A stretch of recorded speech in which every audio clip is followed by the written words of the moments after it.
Swayam Prabha. Digital India. Educated India.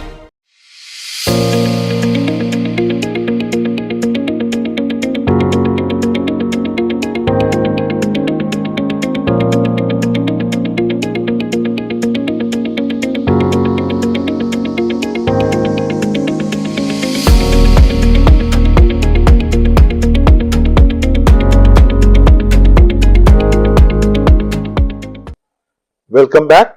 In lecture 24, we will be talking about routing and scheduling for solid waste vehicles, and this is part 1 of the lecture. So, the different concepts that we will cover are on routing and scheduling for solid waste vehicles, road network description, graph models. We will then give an example, then shortest path problem, Dijkstra's algorithm, and finally an example of route choice for solid waste vehicles. So, as we have learnt earlier that there are three types of collection system that we usually deal with during solid waste collection and transfer. That is primary collection, secondary collection, and tertiary collection. Now, in primary collection, we are collecting waste from the different generators directly and taking it either to a storage depot. For example, residential household level waste that is generated is usually collected using door-to-door operation and then transferred to a storage depot. And from storage depot, usually we use a larger vehicle, which is a secondary collection, and we transfer that waste to a transfer station or directly to a disposal site or a processing center. But sometimes it may happen that even in primary collection, like for example yard waste or maybe even construction and demolition waste, it may be directly collected by some vehicle and taken to the final waste processing center or the disposal site as well. So, there are different varieties of it, but primary collection usually means that the collection system that starts with the generator and it may end either at the storage depot or at the transfer station or disposal site or even at the waste processing center. The secondary collection is more about collecting from either community bins, if there is along with door-to-door collection system. There are in many cases we have also got community bins like in very congested areas, in slum areas and so on, or sometimes even large apartment complexes do collect their waste internally and then they store it, and the quantity of waste is also large. So, we collect this kind of waste directly from those kind of bulk generators, or you can say that from largely community bins as well in that area, or from storage depots. Storage depots and community bins are sometimes synonymous. Sometimes community bins are also used as storage depot. So, storage depot is somewhere where the primary collection from door-to-door waste is being brought. This secondary collection involves taking garbage either from storage depot or from community bin to a transfer station, waste processing center, or a disposal site. Finally, tertiary collection system is transfer of waste from transfer station to disposal sites or waste processing and treatment facilities. So, these are the three kinds of collection system involved, and what it means is there is a vehicle involved and the vehicle travels between 2 points, or it may travel along a sequence of points. So, this is what we are planning for. That means we have to generate a route for the vehicle and also a schedule for that particular vehicle, that at which time this vehicle will reach which point and so on. So, collection and transfer of waste it's the most costliest part of municipal solid waste management, and of course it requires detailed planning and optimization. So, that means if I can reduce some amount of cost in this part of the process, in this management process, then we will have significant savings in terms of money. Now, before we even start about talking about how do we do routing and scheduling of solid waste vehicles, we have to understand some basic concepts. One is each vehicle has got a fixed capacity. That means there are 2 ways we can consider that. That means if a vehicle starts from a particular community bin and then keeps on collecting waste from multiple community bins, it can only take till its capacity is it is filled. So, if it is filled, then it cannot take further waste and it has to take it to the disposal site. And once it takes it to the disposal site, then again it has to come back to the point from where it would start collection again. So, in case the time taken by the vehicle is over, that means the overall working hours of the vehicle is over, in that case the vehicle another vehicle has to be utilized because this vehicle alone is not able to take care of all the community bins. So, we will give a detailed example later on. So, the second point is a vehicle has to travel between 2 points along a road network such that travel time and or cost is minimized. So, that means whenever we are traveling along a road network, in most cases we are traveling between 2 points. What are these 2 points? It could be from the depot of the vehicle to the first community bin, or it could be a depot of the vehicle or from one community bin to another community bin, or from the point where its capacity actually exceeds. That means when the vehicle is filled, from that point we can actually take the vehicle to the landfill site. So, any point of time the vehicle is traveling between 2 points, and in case of a large city, because it involves lot of roads and lot of intersections and all, the vehicle has to travel along those links and intersections.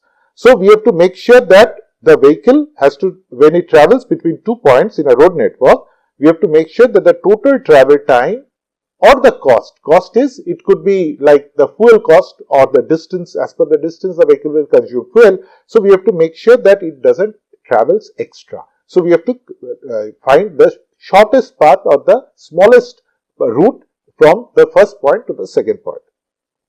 So, for example, it could be between transfer station and landfill site, or even between the collection points. Now, when a vehicle has to start from a depot, go to multiple community bins and then go to a disposal site and then even returns back again to continue with the collection process. In that case, a vehicle has to travel to many collection points along a road network such that the overall route travel time or cost is minimized.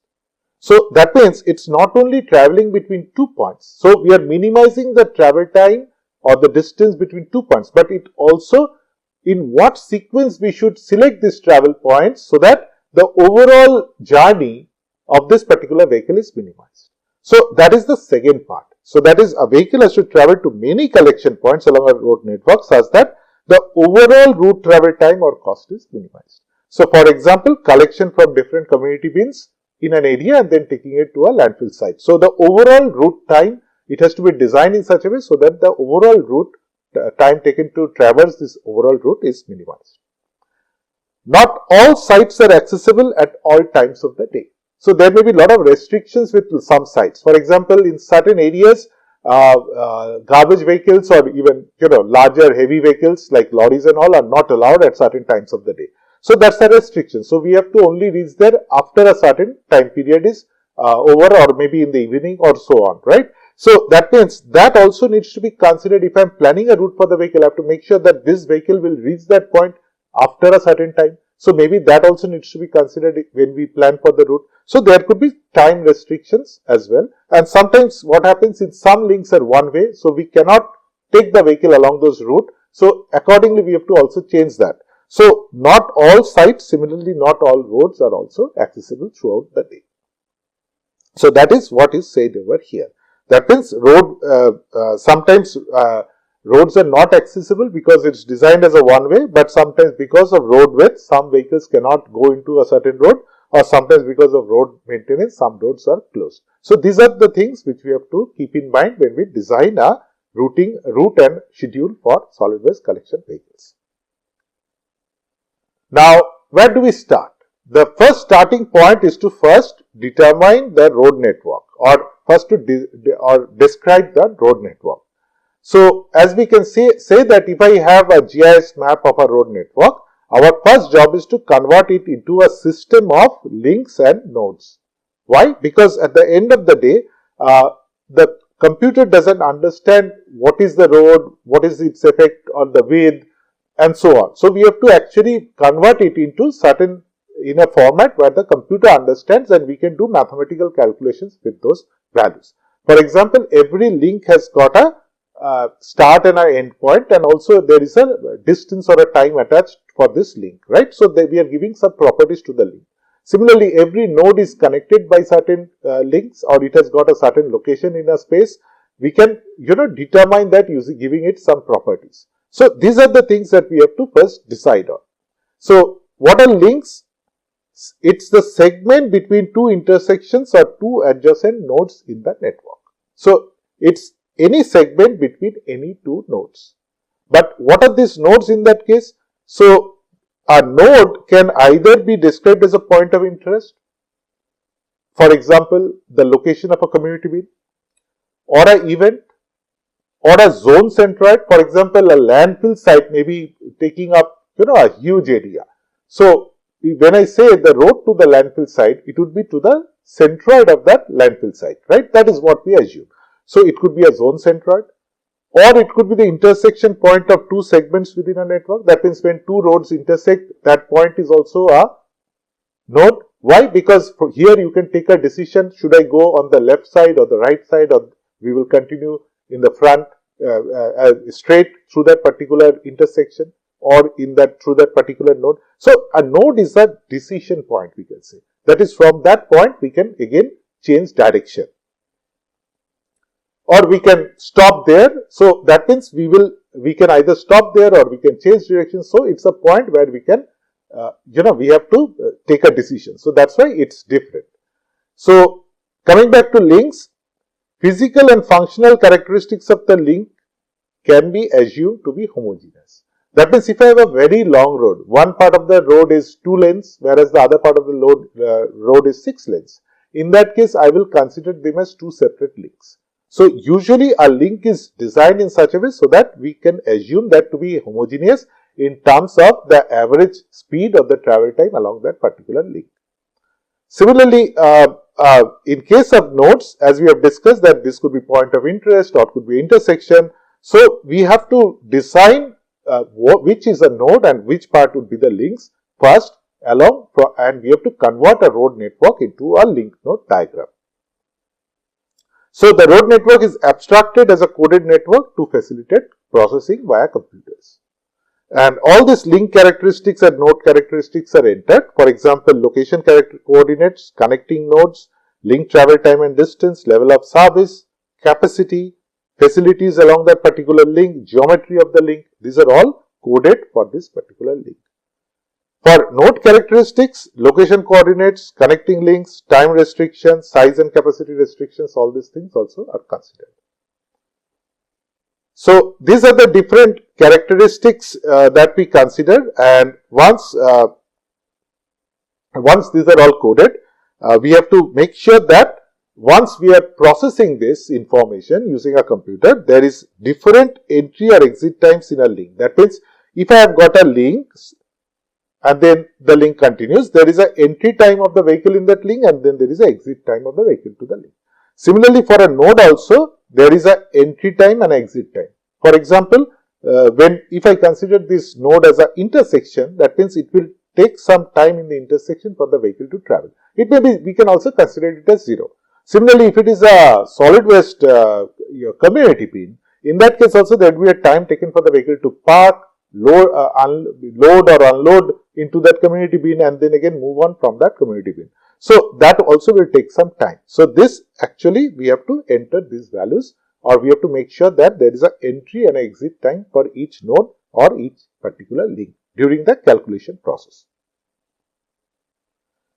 So this is how it looks. As you can see that we have a road network on this side. You can see there are different points in the node network, and now we have coded it using GIS, or we are abstracted that entire road network into a link node diagram. And in this case, you can see that these are the different nodes. This is one, we can call this as a centroid node. These are road intersections, and we can, if we want to, that there is a community bin somewhere inside. Suppose over here, in that case, I can break this into 2 links as well, right? So overall, you can see that there are 2 directions to each link, because this is a directed graph, you can say. That means the travel time while you travel towards the north or you travel towards the south, these 2 travel times are different. So that's why we have got the two values. In this particular link, it is same, but over here you can see these are different. So that means sometimes the link may take same time in both directions, but sometimes not. For example, during peak hour, you will see in one direction it takes more time compared to the other direction, right? So these are the things. Then this link, as you can see, has got only one direction. What it means is, it's a one-way link and vehicles can travel from this side to this side, but from 8 to 11 you cannot travel, right? So in this direction travel is not allowed. So when I consider a route, I cannot come along this particular way. So this is the first what we have to convert our road network into a link node diagram. Now once we have created a link node diagram, then we usually can do a lot of calculations using that link node diagram. And for a computer to we can do manual calculations. We can track how a vehicle will travel along a route. We can keep on adding the distances of the link and we can find the length of a particular route. Then we can evaluate another route as well. In this way we can do calculations, but as you can understand, in a big network this kind of calculations cannot be done using directly. We cannot do it one by one. So we have to use computers for that, and we also have to use many mathematical procedures or certain techniques to do this process faster. And to make all these things happen, we have to first convert our link node diagram into a graph model, or we have to consider it as a graph model. And the coded network, what we have just did earlier, is represented through graph models. A graph is an ordered pair of sets represented like this, where n is node or vertices, n is the number of nodes and vertices, and links or arc, L is the links or arc, and L is always a set of pair of nodes belonging to n, as you can see over here. So in this particular image, you can see that there are n links, n nodes and L links. 1, 2, 3, 4 are the number of nodes, and these are ordered. It's, we give them some value, and it's in sequence, and then link is connecting each of these particular nodes. These are the links 1, 2, 1, 3, 2, 3, 2, 4 and 3, 4. And over here, if you can see, like for example, I have start node as 1, and suppose I want to go to node 4, that is, this particular point. So in that case, what are the ways I can travel? I can travel like this. So first I will go along link 1, 2, and then from 2 to 4, or I can travel like this, 1 to 3 and 3 to 4, or I can travel like 1 to 2, then I can travel to 3, and then I can also travel. So there are 3 ways to travel from, from 1 to 4. Now in case this network size increases, there could be millions of ways in which a person can travel from between 2 points. So how do I evaluate that? So that is where, this mathematical operations comes in. So before we even go into any kind of mathematical operations, we usually we have to determine a path, like we just determined that path from 1 to 4, and for that we build our network flow models, right? So this is the basic based on which we can apply many algorithms using which we can determine either shortest path, or many other things could be determined, like the shortest route, or you can say the route which connects all the points using the shortest network, right, or using the least amount of travel time. Different things can be determined. So first we have to develop network flow models. So in network flow models, we have to determine paths. So a path K is a sequence of consecutive links connecting an initial node, which is origin, and a final node destination. So we are finding a path between 2 points, and different paths can be extracted out of this particular graph. As we were doing in this particular graph, we can find different paths. A binary matrix called the link path incidence matrix can represent the relationship between links and paths. What it means is, within this particular path, is certain links present or not? If it is present, we say it's 1. If it is not present, it is 0. And then if I multiply this incidence matrix with the actual distance of each of these links, or the distance matrix, then we will get the size of each path, or the time taken to travel each path, and then the computer can decide which path is the shortest one. For example, in this particular figure, you can see that if I want to travel from 1 to 4, that is starting from here to here, there are 3 paths that we have discussed. This is path number 1, path number 2, path number 3. In path number 1, you see link number 1 is present. In link number 2 is not present. Link number 3 is present. And then link number 4 is not present, again link number 5 is present. So, this is this path.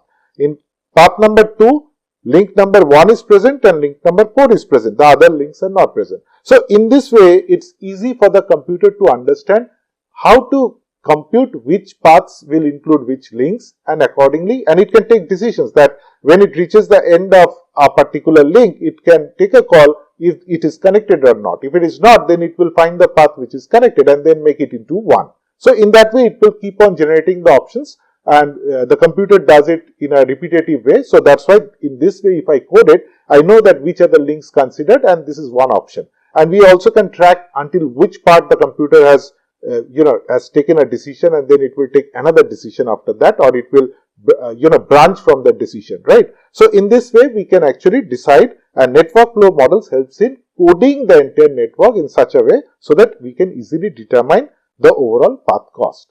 So, each path k is associated with a path cost, and the total path cost for a network depends on the link path incidence metric and the cost associated with the links. And the one with the minimum path cost is the shortest link. Right. So, this is one example, but this is how a network, a link node diagram is converted into a graph model, and then we can use network flow models within that to do a lot of computations using this kind of networks, right. Now, coming to a practical example of what we are concerned with. So, we are concerned with solid waste collection, right. So, we will deal with an example based on that. Let us go through this example. This particular graph or link node diagram, if you want to call it, represents the road network and point of interest for an urban area.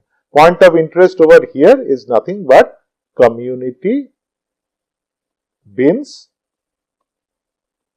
then the depot, the starting point of the vehicle. This is where all the vehicles stay, and then the landfill site. So, this is my depot, this is my landfill site. You can see this is the location, and this is the road network, and within this particular road, we have got the bin over here. So, I have divided this particular road into two links. One is starting over here and goes to this, and the other is from here to here. And along with that, we have also given this as the cost of using that particular link. It could be time, it could be cost, it could be anything. So, it is just a relative measure which we have given for all the links. The diagram shows the location of two community bins, bin number A and bin number B, and location of vehicle depot and the landfill site. So, what we have to do is to determine the shortest route for a vehicle collecting and transporting waste from these two bins to the landfill site and returning to the depot. The vehicle has infinite capacity. So, we are not putting any restrictions on the vehicle size. So, that means if bin A and bin B, even though they contain like 20 tons of waste, we will say our vehicle has capacity of more than 20 tons. So, we are assuming infinite capacity, right. So, that means we would not be able to say that the vehicle will get filled once it collects from bin A or